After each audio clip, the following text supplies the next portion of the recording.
And gentlemen, this is the fifth in my series of the Regal Miniature range, based on their series about the First World War.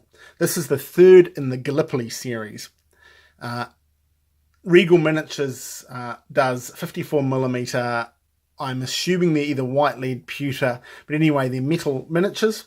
They're painted, the ones I have anyway, in a gloss style as opposed to probably a more realistic style.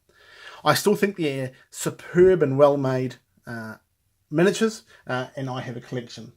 Just to note, I am in no way affiliated with Regal. They haven't paid me anything. They've not given me anything. These are from my own collection. I just wanted to showcase them and spread my enjoyment of these miniatures for everyone else.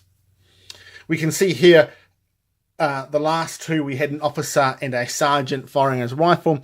We now have a bugler. The bugler is in the standard New Zealand Army olive drab khaki camouflage uniform. He has got puttees wrapped around his black leather boots. He's wearing a 1908 pattern webbing. He's carrying a Lee Enfield Mark III rifle with the long sword bayonet attached.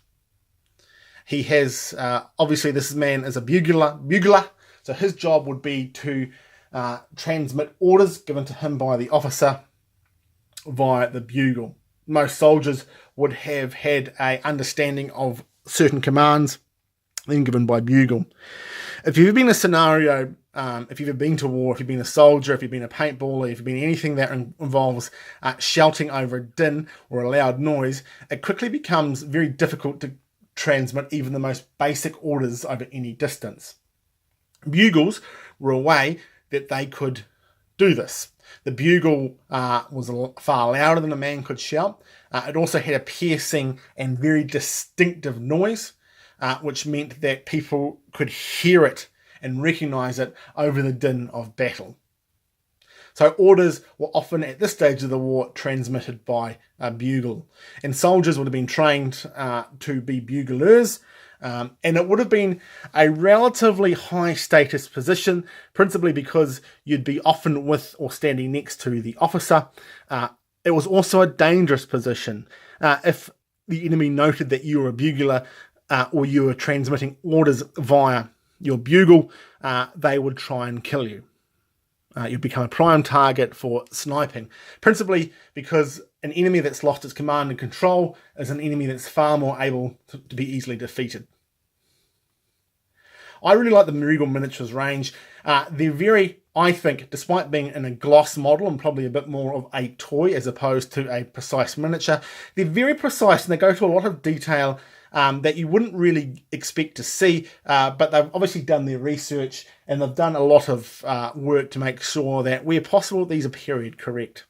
We see the lemon squeezer hat, we see the rifle, we see the puttees, we see the webbing system. These are all period correct for a New Zealand soldier serving on the Gallipoli Peninsula in the First World War. Probably due to his very glossy and nice looking uniform, we can make the assessment that this is early in the campaign.